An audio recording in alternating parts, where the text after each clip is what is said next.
Russia. Yeah. Come in, Kevin Kilbane. How are you, lad? Head. Oh. It's 10:30 where you are. I know, but it took me about 5 hours to get back to the hotel from the game last night. So I just I was knackered when I got back in, and I'm literally up about 10 minutes. So that's how it is. Fair enough.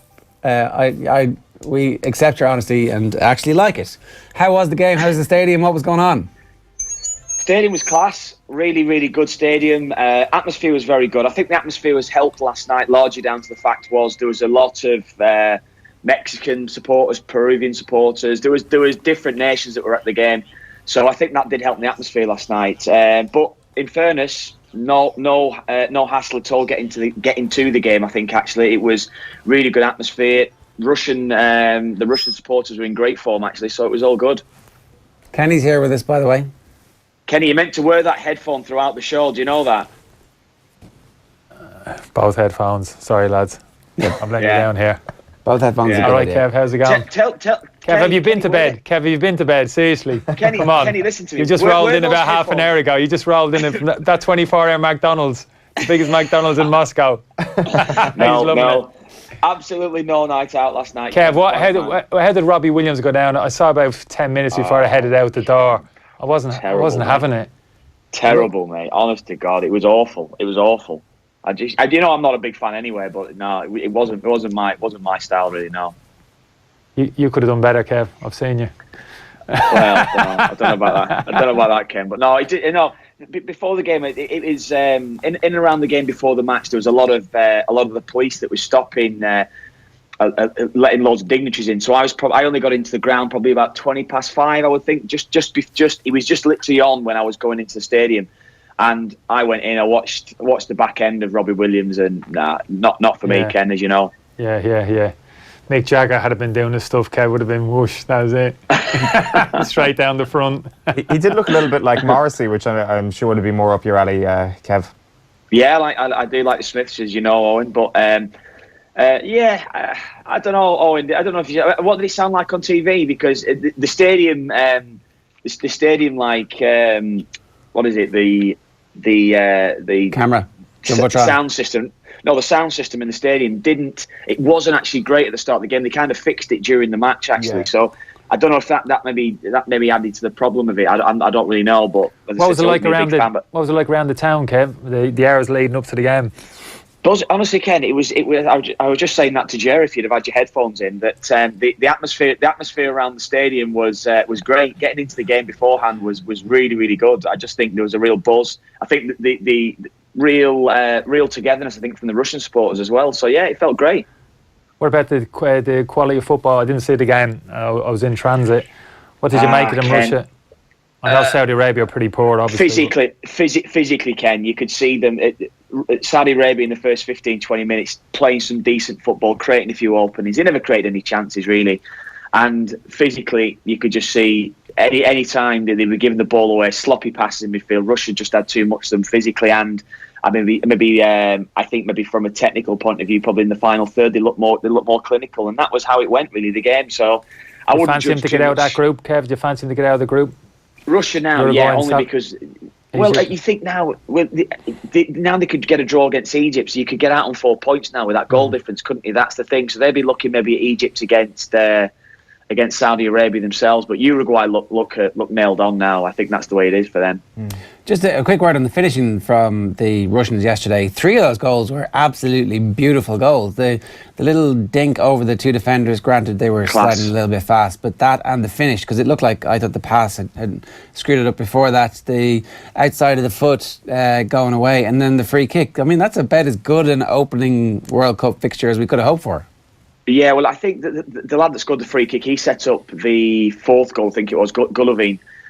Big talk on him, Joe, as well, that he's been around the scene for a while now. I think he was great at CSKA Moscow last season off the back of his good season. So he's maybe putting himself in the shot window, I suppose, through this one. There was talk of him actually going to Arsenal, so Owen might be interested in that one. Maybe at the back end of last season, or certainly through last season with Arsene Wenger, a big fan of him apparently. But anyway, he looked good. He looked the standout player. You could tell he's got a touch of class about him. Yeah. Kev, what's the food like over there? Getting on to more important issues. Well, Are Kenny, you struggling? Are you struggling? By coming on this morning, you've taken me away from breakfast, so I want to head down. Breakfast in this hotel is unbelievable, so I want to go down. I want to experience a nice bit of breakfast. Yeah, Ken. Yeah, Ken, I'm open to international cuisine. I'm not straight down the line like you. I'd be open for anything. So that's the way that I feel it. Yeah. He's heading down McDonald's again. What's on the buffet breakfast in a Russian hotel? What is it? Full everything. You've got your usual continental. You've got your cheeses. You've got all the. But there's bacon. There's beans. There's sausage. There's the full shebang this morning. Honestly, caviar. Tell me there's caviar. Come on. There was no caviar that I'd seen yet. No, there was no caviar, Jay. No, but I'll have a look this morning, see if they can get some on for me. There must be something like that. Just one. I hate to kind of change subject back to what happened last night again. Is it okay if we just stop talking food for just one moment? Before we move on to today's games, because I fear we're getting into today's games. Just one last question. Says Owen with the Toblerone in front of him. Yeah. Yeah. This was a gift from Kenny Cunningham this morning. It's a white story. It was a peace offering. Actually, I'll leave it. Let's leave it at for that. Whatever piece is being offered. I'm not quite sure. It was a bit offside last week around. Apparently, let's leave it at that. I'm not sure what he's talking about. Last night, so you made. We're all intrigued now. Just so you know, we're all like, what the hell going on? I'm as intrigued as anybody here. Just because you didn't tell him about Patrick Reeves, is that what happened? Leave it. Let's leave it. Anyway, you caught the end of Robbie Williams last night, Kev, but obviously that meant that you caught all of those weird speeches, the speeches from Putin and the speeches from Infantino. What was the reaction to Vladimir Putin in the Luzhniki Stadium last night? It sounded like pretty rapturous. Yeah, he got a great reception, actually. I was sat right in front of him. Yeah, so I had to turn around and listen to Vladimir with his speech, but it went down very well, very, very well. Yeah, even I was in Brazil 4 years ago, but I wasn't actually at the game. But when all the dignitaries were doing the speeches before the game, they were getting booed. There was a real bad atmosphere. Last night, anything but. Got a rapturous reception. That's surprising, that, isn't it? Vladimir Putin getting a good reception. And is it like a nice place? Are you wandering around, or is it so far just been work? Kev is a wanderer. Did you bring your moped? Did you ship your moped out, your little Kawasaki 350? He makes his way around Dublin in. The moped's not over, but I tell you, it's a class place. Kenny, I think you were here in. We were here in. He's in Putin's pocket. Kev's in Putin's pocket. No, I'm telling you. The greatest speech I've ever heard. The greatest speech I've ever heard. This country's the best on earth. Great breakfast. They got shares. Great breakfast. Just been given shares in the oil company. He wants to make it out alive. My first impression of Russia since arriving, I've only been here a couple of nights, is very, very good. Very, very friendly, outstanding people. But walking around the city, Ken, I tell you, you'd love it here, mate. This is right up your street. Pull a cup. I took the metro over to the ground last night. The metro is unbelievable. Like, it's just the construction, the architecture is unbelievable. Kenny, it's right up your street. Honestly, amazing. Rub me now, isn't it? You were going to say you were there in 02. Yeah, I was just saying we were here in 02 when we played. So I managed to I got out for we were able to get out and maraud a little bit too much in 02 just after the World Cup, but it just didn't have the feeling that it's got here now. I don't know. Just maybe I felt a little bit on edge a little bit when you're out and about. It just didn't feel. It didn't feel welcoming. I think I say anything but here now. It's been great. The atmosphere very good. I think when you're getting a lot of the collective that's arriving here now, there's the support that's coming in here, you're getting that real good atmosphere. But in general, it just feels great. Yeah, it does. Let's give it a big sell, Kevin. Here you go. We all want to go now. D. Conway says Kiev Kilbansky is your new name. So we'll take that. Quick one on tonight's game. Obviously, the Portugal-Spain match has suddenly become an absolutely important all-time match, given that this is the first time that we can remember a manager being sacked by a massive country like Spain in World Cup history, 36 hours out from the actual game itself. So what do you think is going to happen? Well, I've been back Spain, haven't I? So it's absolutely killed me on the eve of the tournament. It's killed me. I fancy them strongly to beat Portugal tonight. I think they've got way too much for them. But I think it does change. It does change. Maybe you're thinking with what's happened, how are they going to be mentally coming in now? Are they right? You would expect with the experience that they've got within that squad that they're going to be okay. But I think we'll see. I think we'll probably see in the first 10 or 15 minutes how they are, how unified they are. We may even see before the game how unified they are in the warm up. Let's see what they're like. Let's see what the body language is like. Let's see what the facial expressions are like. I think you can get a gauge. Seriously though, if people are expecting somehow the Spanish national team are going to come onto the pitch, their chins are going to be on the floor, they're going to be moping around. I mean, it's borderline ridiculous, but you know what, to be honest with you. Yeah, I'm with you there, Ken. But the fact is, if they weren't to play well tonight, and say they drew 0-0 and they weren't great, they weren't in great form, then all of a sudden, then it does put a bit more pressure. Yeah, but the argument is, Kev, the argument is they won't play well because of this big furore, suddenly it's going to affect them. Like it's absolutely splintered the spirit within the squad. Players aren't happy. Well, the players aren't happy. I mean, imagine they're happy with they're not going to be happy with the presidents of the Spanish Association. But why would that actually affect collectively their performance for a World Cup? For me, there's no logic to it whatsoever. Well, there is logic to it, Ken. There is logic, because if one or two aren't happy that he's gone, then there could be a little bit of unhappiness within the squad. I'm not saying that's going to be the collective throughout. That would never affect performance, Kevin. Seriously, Kevin, if you're in that situation, it would never affect in terms of your approach and the quality of your performance. Right, Kenny, well, I'll put it this way. So say Lopetegui's got his ways playing. I'm sure he's got his 1 to 11. He's got his mind on the team that was going to start on Friday. And he's probably been working on that throughout the week. Then all of a sudden, Hero comes in and goes, I'll tell you what, don't necessarily fancy Diego Costa tonight. I might play somebody else. Does that affect the team then? Yeah. Because it simply does. Let's see how Hierro makes his selection tonight. Because if he makes 1 or 2 changes from what the team that Lopetegui was going to make, that does affect the team. That's an interesting. That's a fair point that you've made. But I'd probably counter that in saying I don't think Hierro's stupid enough to go in a couple of days before the competition, go in and start throwing grenades around the dressing room and changing formation, necessarily changing personnel. But he can't pick a team he doesn't believe in. So he's got to. If he doesn't believe in Costa, he can't pick him. No, but if the team's been prepared, which it has been for some considerable time, particularly the weeks leading up into this particular game, it'd be absolutely idiotic for him to come in and make those big kind of wholesale changes. I don't think he'd do it. But I doubt very much he's had the conversations with Lopetegui. By the way, what team were you going to play that day? His backroom staff would be there, Kev, though, isn't it? His backroom staff has stayed there. The managers, they haven't gone with him, have they? Yeah. That's true, but he's going to have his own mind, though, isn't he? Hero's going in as a coach. He's got to make some sort of decisions himself. And I get the fact is that they've been working on a set formula. They've been working on their patterns of play, all these sort of things that we know. It's clear when you're watching Spain, but it's personnel that could disrupt that. That's the only thing that maybe I'd be looking at. But I'm with you to the extent of it. 90% of me is totally in agreement with what you're saying. Spain, they've got enough quality. They know exactly how they've been playing for years, so they should win the game if they turn up, and that's the way that I think. And I've backed them, so that's what I'm hoping for. So bit like I backed McIlroy yesterday, 3 in the afternoon, 6 over par. What about the way? Yes, you haven't heard this yet. Kev, leave it. He walked into the bookies and went, McIlroy's 50 to 1. What the hell? And the bookie goes, yeah, it's a big price, isn't it? And Kenny goes, yeah, take my money. And then we told him this afternoon. We told him this afternoon that he was already 3 or 4 over par at that stage, possibly 6 over by that point. How much did you put down on that? A few shekels. Few shekels. You're never allowed to ask that question. And that's rude. Well, it is rude, but sometimes rude questions have to be asked. I don't mind that. The Portugal approach to this game tonight, how does that change? Are they going to be like second guessing whatever Hierro is going to be bringing to this game? Would they have done a lot of analysis on the Lopetegui system and are now looking at their blueprints and are thinking to themselves, oh crap, we might have to throw this whole thing out the window? No, I don't think it changes Portugal's approach, because it's personnel. It's the 11 probably will be, as maybe we were talking about before, will probably be what we expect it to be. I would have thought you'll have your Iniestas, you'll have your Iscos, you'll have your Asensios, your Diego Costas. They'll probably all start. So the approach can't really change from Portugal's point of view.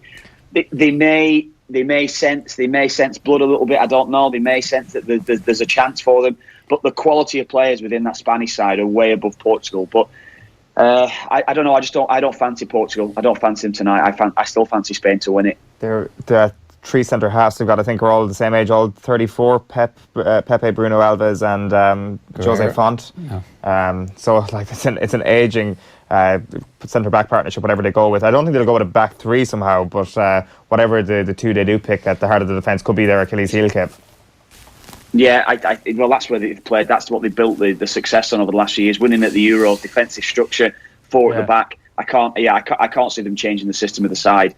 They're a battle-hardened team, though, Kev. Though, aren't they? They won't. They'll hang about. You know what I mean? They'll stick around. They'll hang at the coattails of the Spanish trophy-winning international side. Yeah, exactly. And Ronaldo in the team. That gives you hope. That's why you stick around. That's why you have the belief. You hang around. You can win a game. You just got to feed him and anywhere in the opposition half the pitch, he can win you the game. So I certainly wouldn't rule Portugal out.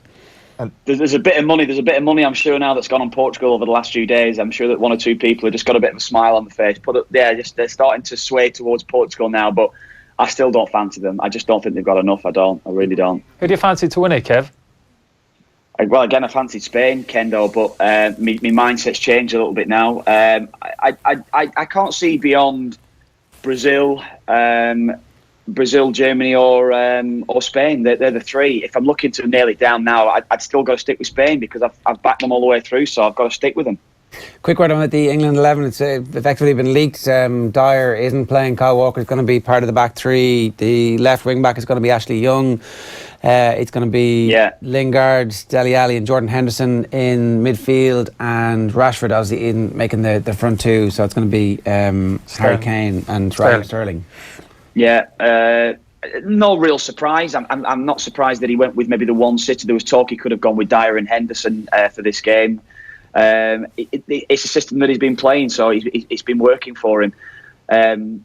Would you play Walker, Kev? Would you play Walker in the three? You think there's better options than him? Possibly Dyer dropping in there? Yes, I probably would. That's maybe the thing. I think you're taking something away from Kyle Walker's game, Ken. I think he's got so much energy physically up and down that touchline. I think it's perfect for him, and I think you're taking something from him. You know what? Personally, I think if he's going with that as well, I would have maybe be looking at throwing Trent Alexander-Arnold into the mix as well over Kieran Trippier, going there, simply because of the big game experience he's got over the last 6 months. That's what I'd be thinking of as well. Over, that's maybe the debatable one when he was naming the squad, I suppose, as well. But Danny Rose, I suppose, as well. Could he have been starting ahead of Ashley Young? You're going to miss that real physicality, I think, from the two flying wing backs. That's the thing from them. So where you could have hurt Tunisia with the way that Tunisia will play tonight, they will dominate the ball, I think, England. But I think they should have too much. Let's be fair now. They should have too much for Tunisia. That's the way that I think. All right, Kev, we'll let you go and get some of the caviar. Thanks very much for rolling out of bed and joining us this morning. Cheers, lads. Have a good day. Good luck. So OTBAM, of course, a reminder, is brought to you this morning with ScrewFix, championing the trade with a choice of over 20,000 quality trade products. He was too over the top there, wasn't he? That was a bit too much, wasn't it? Which bit? The Russian experience. About how much he's loving it. Oh, yeah. Well, off camera, there's somebody with a gun saying, you will tell everybody this is great country. Oh, Vladimir was such an amazing speech. It was so well received in the stadium. It does look nice. Red Square looks nice. But, you'd almost forget you'd almost forget the society that kind of compounds that country into being. But it is a beautiful. It looks beautiful. It does look beautiful, yeah. I do wish I was. Take Kerry any day of the week. Take Kenmare, take that that 17-bed mansion. A reminder that Off the Ball have teamed up with Boyle Sports for specials around the World Cup. 25-1 that any time a goal will be scored by any team in the match between Spain and Portugal tonight. For new accounts, check out offtheball.com/Boyle Sports. I think that the Morocco-Iran game, I think Morocco are going to kill Iran, right? Like the relative strength of the African nations and the Iran, that qualifying pool is not dissimilar to what we saw last night. It's a harder because, look, let's be honest, we don't know the individual players too well from these countries. Traditionally, those North African countries are reasonably strong in relation to the kind of teams you're talking about. So I would give Morocco the edge, but I think, to be honest with you, I'm trying to generate any kind of enthusiasm for that game. I'm struggling. It's still only day two. It's still easy to get enthusiastic for games. It's going to be a 0-0 draw. Day one and day two at the moment. Carlos Queiroz is obviously the Iran manager. Apparently, he's created some sort of solidity in the team where they kept clean sheets in the majority of their qualifying games. That doesn't say much, obviously, given the pool of qualifying that they had to come through. Obviously, Morocco have had to come through a much harder qualifying section to be here, so you'd give them the edge based on that. But I wouldn't be surprised Iran aren't going to score in this game. I don't suspect it's going to be 1-0 to Morocco or a scoreless draw. Iran at the previous World Cup, didn't they a couple of their games, didn't they take off a little bit? Queiroz was in charge again, wasn't he, at the previous? Didn't they almost pull off a I don't know. That's a hell of it. I'm putting that out there. I'm sure they did. Somebody I'm sure will I tell remember. us very quickly. Yeah. 1-0. Didn't they win Didn't they take a scalp? 0-0 with Nigeria. 0-0. Lost 1-0 to Argentina. Oh, it was the Argentina game. Lost 3-1 to Bosnia. It was the Argentina game. They were well in the game. Messi scores in the last. Yeah. They actually could have gone ahead. The opportunity to go ahead in that game. All right, so maybe I'm taking back my definitely got it. 91st minute for Messi in that one. The Egypt Uruguay game is the other one. That's the early kickoff today. Then so that's at 1 o'clock. At 4 o'clock it's Morocco Iran, and at 7 o'clock tonight it's Portugal and Spain. And then tomorrow is one of those Saturdays where you spend the whole day watching football from the get-go. 11 o'clock tomorrow morning, France against Australia. At 2 o'clock, it's Argentina, Iceland. At 5 o'clock, it's Peru and Denmark. Oh. And then at 8 o'clock, it is Croatia and Nigeria. Peru-Denmark is going to be the game of the day, Kenny. But that's your breather. That's when you got to take a step back. No, it's not. Go down to the chip or Chinese, whatever you got. They'll take the dog for a walk. And then get back in for the evening game. So you're 2 early bankers. Make sure the kids haven't killed each other. Take a step away and go again. How you can say Australia-France is going to be a better game than Peru-Denmark, I don't know. France, you've got to have a look at France. You've got to put the potential winners of the competition. As a contest. Not so much as a contest, but you need to have a look at them. Potential winners of this competition. Argentina the same. Peru-Denmark game of the day tomorrow. Analysts be analysing. That's just the thing.